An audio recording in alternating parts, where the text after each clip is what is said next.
Hello friends, नमस्कार। आदर्श नीति शिक्षा यूट्यूब चैनल को आपन को बहुत बहुत स्वागत। फ्रेंड्स, आज आम मैंने जानिबा मिथुन राशि व्यक्ति मानक पई आपन को पई चारोटी खुशी आसीबा को जाउछि। भाग्य रे दुईटी खुशी आसीबो। ग्रह मानकर स्थिति नक्षत्र एभली किछि परिवर्तन हबो। शनिकर दृष्टि आपन को राशि रे कोन प्रभाव पकेइबो, जहा द्वारा कि आपन को जीवन में काहे की समस्या आसुछि, काहे की दुख कष्ट आसुछि, आपन को दुखर कारण कोन रहिछि, आपन एते निराश काहे की होउछंती। 2025 रे दुख ଆପଣ 26 ରେ ପାଇବେ ନା ନାହିଁ। ପୁରା ଭିଡ଼ିଓକୁ ଦେଖିଲେ ଭିଡ଼ିଓଟା ଲମ୍ବା ହୋଇପାରେ, ନିହାତି ଭାବରେ ଶେଷ ପର୍ଯ୍ୟନ୍ତ ଦେଖିଲେ ଆପଣଙ୍କର ଜୀବନ ଶୈଳୀ ଭିତରେ କ'ଣ କ'ଣ ପରିବର୍ତ୍ତନ ହେବ ସବୁ କିଛି ଜାଣିପାରିବେ। ଦୟାକରି ଭିଡ଼ିଓଟିକୁ ଶେଷ ପର୍ଯ୍ୟନ୍ତ ଦେଖନ୍ତୁ। ତା ପୂର୍ବରୁ ଯେଉଁମାନେ ଆମ ଚ୍ୟାନେଲକୁ ସବସ୍କ୍ରାଇବ୍ କରିନାହାନ୍ତି ସବସ୍କ୍ରାଇବ୍ କରନ୍ତୁ। ଏ ଭିଡ଼ିଓଟି ଯଦି ଆପଣଙ୍କୁ ଭଲ ଲାଗିଛି ଅନ୍ୟମାନଙ୍କୁ ଅଧିକରୁ ଅଧିକ ସେୟାର କରନ୍ତୁ। କମେଣ୍ଟ ବକ୍ସରେ ଆପଣଙ୍କର ବାପା ମା ଯଦି ଆପଣ କାହାକୁ ବି ଭଲ ପାଉଛନ୍ତି ଶ୍ରଦ୍ଧାର ସହିତ ନିହାତି ଭାବରେ ଲେଖିଦିଅନ୍ତୁ, ବା ଆପଣଙ୍କର ଇଷ୍ଟଦେବୀ ଯିଏ ରହିଛନ୍ତି ତାଙ୍କ ନାଁ ଅବଶ୍ୟ କମେଣ୍ଟ ବକ୍ସରେ ଲେଖିଦିଅନ୍ତୁ। ଦେଖନ୍ତୁ, ଏବେ ଆସନ୍ତୁ ଜାଣିବା ଯେ ମିଥୁନ ରାଶିର ବ୍ୟକ୍ତିବିଶେଷ ଆପଣଙ୍କ ପାଇଁ କ'ଣ ରହିଛି। 2025ରେ ତ ଅନେକ ପ୍ରକାର ଦୁଃଖ କଷ୍ଟ ଭୋଗ କରିଛନ୍ତି। କ'ଣ ଭୋଗ କରିଛନ୍ତି? 2025ରେ ମିଥୁନ ରାଶିର ବ୍ୟକ୍ତିଙ୍କୁ ଦୁଃଖ ମିଳିଛି, ମାନସିକ ଚାପ ମିଳିଛି, ଏକାକୀପଣ ବା ଏକୁଟିଆ ରହିବାର ଦୁଃଖ କଷ୍ଟ ଭୋଗ କରିଛନ୍ତି। ପରିବାରର ଲୋକ ଥିଲେ ମଧ୍ୟ ଏକୁଟିଆ ରହିବାର କଷ୍ଟ ଭୋଗ କରିଛନ୍ତି। ମୁହଁରେ ହସ ଥିଲେ ମଧ୍ୟ ଅନେକ ସମୟରେ ଯନ୍ତ୍ରଣା ଭୋଗ କରିଛନ୍ତି। ମିଥୁନ ରାଶିର ଅଧିକ ବ୍ୟକ୍ତିବିଶେଷ ଯେଉଁମାନେ ରୁହନ୍ତି କଥା ଅଧିକ କୁହନ୍ତି ନାହିଁ, କିନ୍ତୁ ସବୁ ଭିତରେ ସହିଥାନ୍ତି। ଏହି ଦୁର୍ବଳତା ପାଇଁ କଷ୍ଟ ମଧ୍ୟ ପଡ଼ିଛି। ତେଣୁ ଆପଣଙ୍କର ଯାହା ସବୁ ଥିଲା 25 ପାଇଁ, ଆପଣଙ୍କର ଯେଉଁ ରହିଲା ଆପଣଙ୍କର ଚାରୋଟି ଇଚ୍ଛା, ଦୁଇଟି ଖୁସି, ପାଞ୍ଚଟି ଗୁପ୍ତ ଖୁସି, ଗୋଟିଏ ସମସ୍ୟା ଆସିବ। ସେସବୁ କ'ଣ ନିହାତି ଭାବରେ ଶେଷ ପର୍ଯ୍ୟନ୍ତ ଦେଖନ୍ତୁ, ସବୁ କିଛି ଜାଣିପାରିବେ। ଏ ସବୁ ଭିତରେ ଆପଣଙ୍କର ଏହି ଦୁର୍ବଳତା ପାଇଁ କଷ୍ଟ ପାଉଛନ୍ତି। କାହିଁକି ଆପଣ କାହାକୁ କିଛି କହିପାରୁନାହାନ୍ତି? ଆପଣଙ୍କର କ୍ୟାରିୟର କ୍ଷେତ୍ର ଯେତେବେଳେ ଆପଣଙ୍କର କୌଣସି ଭଲ କାମ କଲେ ମଧ୍ୟ ଆପଣଙ୍କୁ କିଛି ଭଲ ଫଳ ମିଳିନି, ନିହାତି ଭାବରେ ନେଗେଟିଭ ଫଳ ମିଳିଛି ବା ଖରାପ ଫଳ ମିଳିଛି। ଆପଣ କୌଣସି ସଫଳତା ପାଇପାରୁନାହାନ୍ତି। କାହିଁକି? ପ୍ରମୋସନ୍ ରହିଛି, କିନ୍ତୁ ଆପଣ ବହୁତ ପ୍ରୟାସ କଲେ ସତ୍ତ୍ୱେ ମଧ୍ୟ ଆପଣଙ୍କର ମନ ମୁତାବକ ଚାକିରିଟେ ମିଳୁନି। ଏସବୁ ଗ୍ରହଙ୍କର ପ୍ରଭାବ। ଯଦି ଗ୍ରହ ଭଲ ବା ଶୁଭ ସ୍ଥିତିରେ ଥିବେ, ଶୁଭ ସ୍ଥାନରେ ଥିବେ, ଶୁଭ ଘରେ ଥିବେ, ଆପଣଙ୍କୁ ଶୁଭ ଫଳ ମିଳିବ।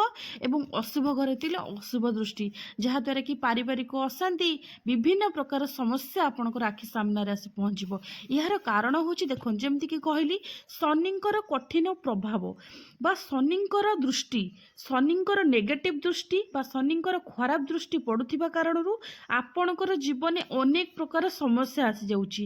ତେଣୁ ଆପଣଙ୍କର ବିଭିନ୍ନ ପ୍ରକାର ପ୍ରଥମ ସମସ୍ୟା ହେଉଛି ଆପଣଙ୍କର ମନ ଭିତରେ ଆପଣ ଜାଣିଛନ୍ତି କେଉଁଟା ଠିକ୍ କେଉଁଟା ଭୁଲ, ଜାଣିଥିବା ସତ୍ତ୍ୱେ ମଧ୍ୟ ଆପଣଙ୍କର କିଛି କରିପାରୁନାହାନ୍ତି, ଯେଉଁଟାକି ଆପଣଙ୍କର ସମସ୍ୟା ଆଣିକି ପହଞ୍ଚାଇ ଦେଉଛି। ତାପରେ ଆପଣଙ୍କର ଯଦି ଗୁପ୍ତ ଖୁସିକୁ ଆଲୋଚନା କରିବା, ଆପଣଙ୍କର ଗୁପ୍ତ ଖୁସି ହେଉଛି ଆପଣଙ୍କର ଅର୍ଥ ଆପଣଙ୍କ ପାଖରେ ଅଛି, ଆପଣଙ୍କର ପରିବାର ଲୋକ ଅଛନ୍ତି, କିନ୍ତୁ ଆପଣଙ୍କୁ କିଛି ଦିନ ପାଇଁ ସାଥ ଦେଉନାହାନ୍ତି, ସାଥ ମଧ୍ୟ ଦେବେ। ଏବଂ ଆପଣଙ୍କର ଅଚାନକ କୌଣସି ଧନ ପ୍ରାପ୍ତିର ଯୋଗ ଦେଖାଦେଉଛି। ଅଚାନକ ଆପଣଙ୍କର ବନ୍ଧୁ ମିଳନ ମଧ୍ୟ ହେବ।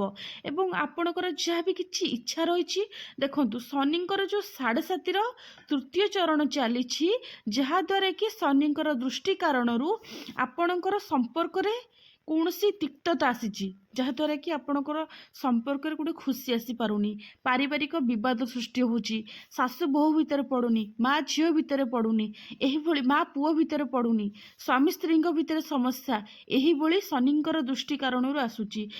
ଛୋଟ ଛୋଟ କଥାକୁ ନେଇ ବଡ଼ ବଡ଼ ସମସ୍ୟା ଆସିଯାଉଛି, ଯାହାଦ୍ୱାରା କି ସମ୍ପର୍କରେ କିଛି ସମସ୍ୟା ଆସୁଛି। ଏସବୁ ସମ୍ପର୍କ ଦୂରେଇ ଯାଇଛି। ଆପଣଙ୍କର ମଧ୍ୟ କିଛି ସମ୍ପର୍କ ମଧ୍ୟ ଦୂରେଇ ଯାଇଛି। ଆପଣଙ୍କ ସାଥିରେ ମଧ୍ୟ କେହି ନାହାନ୍ତି, ଆପଣଙ୍କର ଭରସା ମଧ୍ୟ ଭାଙ୍ଗି ଯାଇଛି। ଦେଖନ୍ତୁ, 2025ରେ ଆପଣଙ୍କୁ ଯାହା ବି କିଛି କଷ୍ଟ ମିଳିଛି, ଯାହା ବି କିଛି ଆପଣଙ୍କର ଜୀବନରେ ସମସ୍ୟା ଆସିଛି, ଅନେକ ପ୍ରକାର ଦୁଃଖ କଷ୍ଟ ଆସିଛି, ସମସ୍ୟା ଦେଇଛି, ତାହା ଆପଣଙ୍କୁ ଶକ୍ତିଶାଳୀ କରିଦେଇଛି। ଆପଣ ପୂର୍ବ ଅପେକ୍ଷା ଏବେ ବହୁତ ଷ୍ଟ୍ରଙ୍ଗ ହୋଇଯାଇଛନ୍ତି। ଦେଖନ୍ତୁ, ଆପଣଙ୍କ ରାଶିର ରହିଲା ଏଇଟା ହେଉଛି ମିଥୁନ ରାଶି। ମିଥୁନ ରାଶିରେ ଯେଉଁ ନକ୍ଷତ୍ର ରହିଲା, ଆପଣଙ୍କର ଯେଉଁ ନକ୍ଷତ୍ର ଅନୁସାରେ ଯଦି କିଛି ଜାଣିବାକୁ ଚାହୁଁଛନ୍ତି ବା ଆପଣଙ୍କର ନିଜ ବିଷୟରେ ଜାଣିବାକୁ ଚାହୁଁଛନ୍ତି, କମେଣ୍ଟ କରିବେ। ଏବଂ ଆପଣଙ୍କର ଗୋଟେ କଥାକୁ ମନେ ରଖନ୍ତୁ, ଜୀବନରେ ଯେତେ କଷ୍ଟ ଆସେ ସମୟ ମଧ୍ୟ ବହୁତ ପରିବର୍ତ୍ତନଶୀଳ। ସମୟ ସଦାସର୍ବଦା ପରିବର୍ତ୍ତନ ଆସିଯାଏ।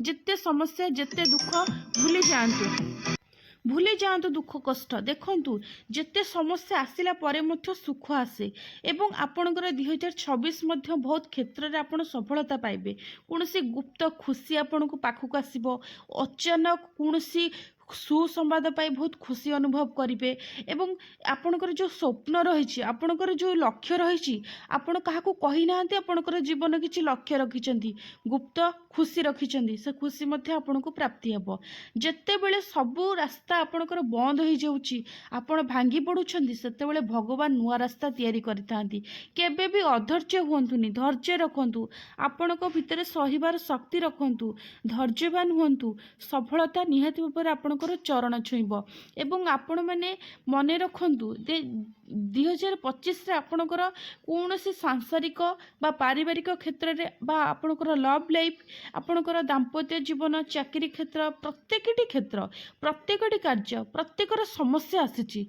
आर्थिक क्षेत्र आपण बहुत भल थिला उन्नति मध्य करथिले किंतु आर्थिक क्षेत्र में आपणकर भल आय करथिले मध्य आपण संचय करि नाहांती जोटा कि आपणक पई बहुत ही खराब तेणु निहाती भाव में जगी रखी कार्य करंतु प्रत्येकटी कार्य क्षेत्र में आपन को सफलता आनीदेव किंतु जहाँ करुछंती जो इच्छा बा आशा रखुछंती पूरण करि पारु नाहंती बहुत कष्ट करुछंती मन मुताबिक कार्य करि पारु नाहंती से केबे करिवे देखंतु आपन को पई जो 2026 नववर्ष आसुची एही नूतन वर्षटी आपन को जीवन में किछि नुआ करि आनिबो जहा द्वारा कि आपन को जीवन में बहुत ही किछि परिवर्तन हबो ये सब केबे परिवर्तन हम देखु आपणकर एप्रिल मास 14 तारीख पर आपण जीवन में अनेक प्रकार समस्यार धीरे धीरे गोटे गोटे गोटे समस्यार समाधान होगा लगे आपणकर मन मध्य अनेक प्रकार दुख कष्ट सरीबा लगे तेणु आपणकर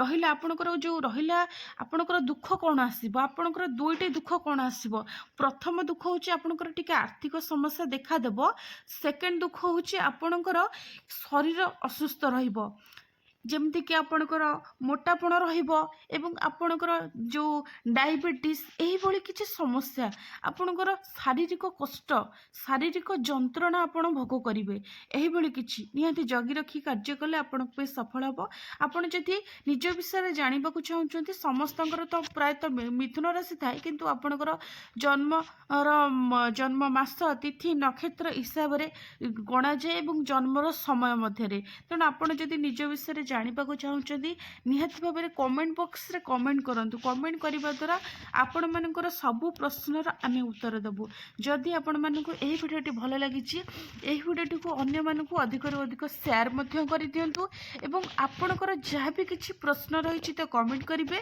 एवं एही भिडियोटी को भल लगी जदि आपको भल लगी भिडियोटी लाइक दे अवश्य